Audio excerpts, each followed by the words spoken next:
Donald Trump has just launched the nuclear option in the immigration fight, and this actually is a bit startling to even me. The New York Times reports Justice Department establishes office to denaturalize immigrants. The department called the decision a move to bring justice to terrorists, war criminals, sex offenders, and other fraudsters. But some lawyers there feared a broader crackdown.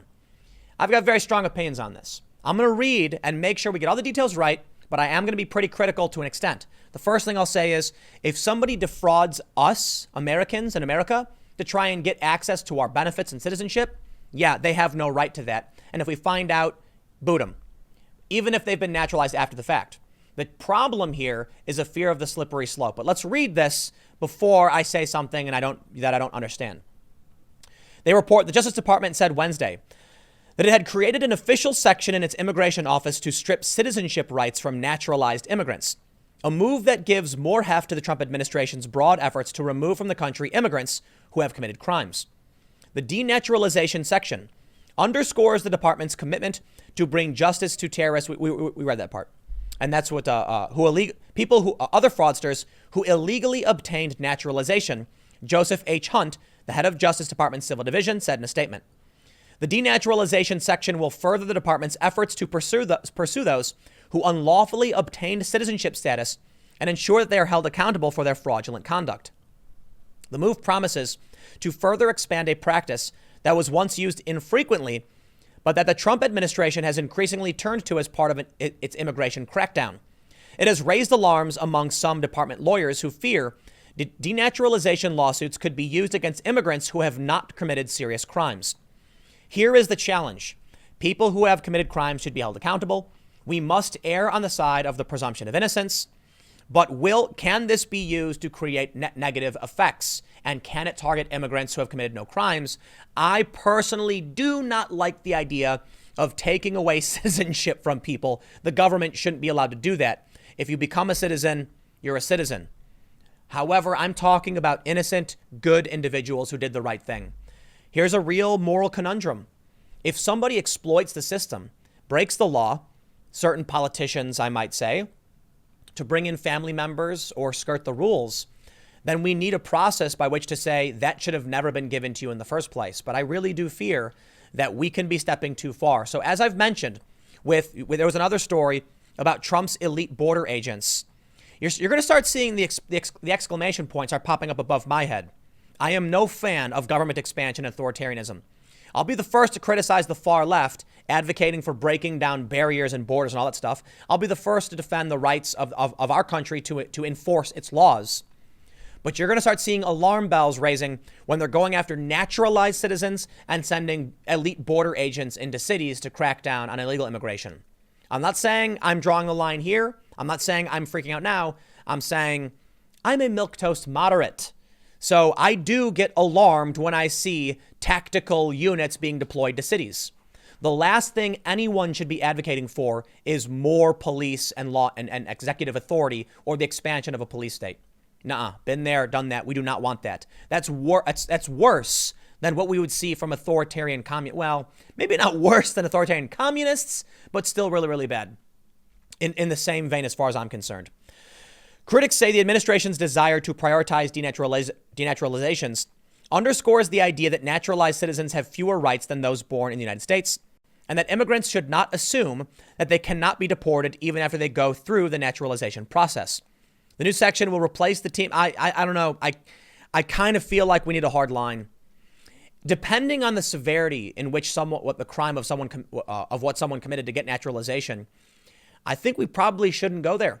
And we should probably just lock people up or, I honestly don't know exactly how we deal with this, but I can fully recognize there is an issue with people fraudulently trying to obtain access to this country and citizenship. But this seems to me like it's going way too far. Let's read more.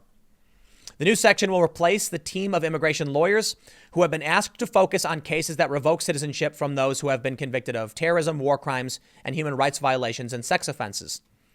I can agree with that, and I can understand that. If someone comes here, plays all the rules, and then literally commits the most egregious crimes possible, then I think it's fair to say, well, even then, this is tough. This is really, really tough. We have an immigration process. You can become a citizen. And once you do, you have constitutional rights. And I don't think they can take away citizenship from people, even if they do these horrifying things. Because what's the difference between an American-born individual who commits these crimes and someone who isn't? What if they've been here for 10 years? I don't know how we do this properly. And I think we're walking towards a dangerous future if we don't draw a line at some point. Let's read more. The department has not announced who will lead the office, but several department officials and lawyers expected Timothy Belson, who has taken the lead on the department's denaturalization work, to assume that role. Mr. Belson helped to revoke the citizenship rights of a Yugoslavian-born convicted war criminal who omitted from her naturalization application the fact that she had executed unarmed civilians during the 1990s Balkan conflict. See, that I get, right? So now I'm like, I get it. I'm not saying these people are good and we should defend them. I'm just saying I really do err on the side of Blackstone's formulation, civil liberties, and the presumption of innocence. And this, it gets dangerously close to a fear of abuse of power. I got to say, though, the New York Times is a fairly liberal paper, not very pro-Trump, and pointing out Mr. Belson going after someone who committed atrocities, they paint a case for why this actually does make sense. Framing is important. If they wanted to talk about innocent individuals falsely accused of fraud who are deported, in violation of their rights, that would be disconcerting to me. But the example they give is actually a war criminal who executed unarmed civilians. Can't really disagree with that. We should probably tell them to get out. You omitted that information and you should not have citizenship rights. The Justice Department because I will also mention if they were a citizen, we'd probably do something worse to them. So they say that the Justice Department under Barack Obama also pursued denaturalizations. Important point. And it targeted people who had lied on their applications and committed other crimes. But denaturalizations have ramped up under the Trump administration. Of the 228 cases that the department has filed since 2008, about 40% of them were filed since 2017, according to official department numbers. And over the past 3 years, denaturalization case referrals to the department have increased 600%. Obama was the deporter in chief, so, we know Trump is cracking down. From the earliest days of the Trump administration, officials including Stephen Miller, the White House aide who has driven much of President Trump's immigration policy, said denaturalization could be used as part of a broad pushback on immigration. Some Justice Department immigration lawyers have expressed worries that denaturalizations could be broadly used to strip citizenship, according to two lawyers who spoke on the condition of anonymity for fear of retribution. They cite the fact that the department can pursue denaturalization lawsuits against people who commit fraud, as it did against 4 people who lied about being related to become U.S. citizens. Whoa, no, that makes sense. Fraud can be broadly defined and include smaller infractions like misstatements on the citizenship application. Fair point. Look, there's a line, and I'm concerned about a slippery slope. It is fair to say that if somebody lies on their application and pretends to be related to somebody in order to get citizenship, then we can say your citizenship is void because it should have never been granted in the first place. People who are here, however, who are not citizens, still have constitutional rights. So we got to be careful with this stuff, man. Look, you do not want to go down the dark path when we have these elite border agents marching through cities. No way, dude. Not a fan. I get it. It's a dangerous business, and people are breaking the law. Solving these problems while protecting freedoms is always difficult. In fact, when it comes to bail reform, for instance, I think on principle it makes the most sense. The problem is how they implemented it.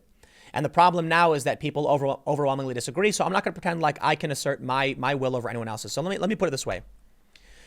When it comes to arming, tactical enforcement, denaturalizations, I will err on the side of civil rights and presumption of innocence. I also recognize that I am not superior morally to anybody else. So all I can really do is vote and stand by what I believe, and then we take it to the polling station. These are tough. These are tough decisions. And it always is really, really hard to figure out how you do things right.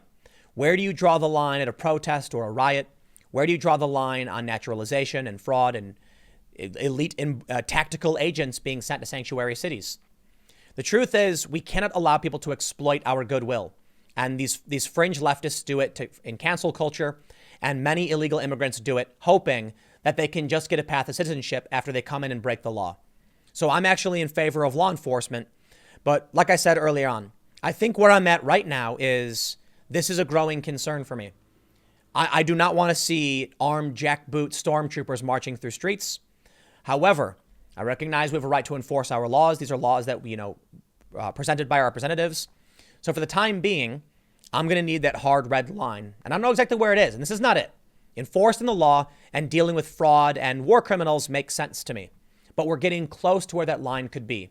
If they start going after people who have questionably committed an offense or made a misstatement, then you'll see more protest from me as far as I'm concerned. But rest assured, if we see videos popping up of these elite border agents doing things in violation of constitutional rights, I'm going to be the first to be screaming about it. So let me put that on warning to the, as far as anyone else is concerned.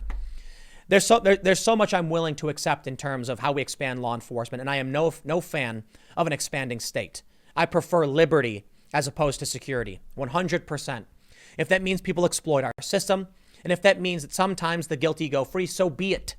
It is better that 10 guilty persons escape than one innocent suffer, and I'll stand by it. We'll see how these things develop. I'll leave it there. Stick around. Next segment's coming up tomorrow at 10 a.m. That's podcast will be up 6:30 p.m. on all platforms, and I will see you all next time.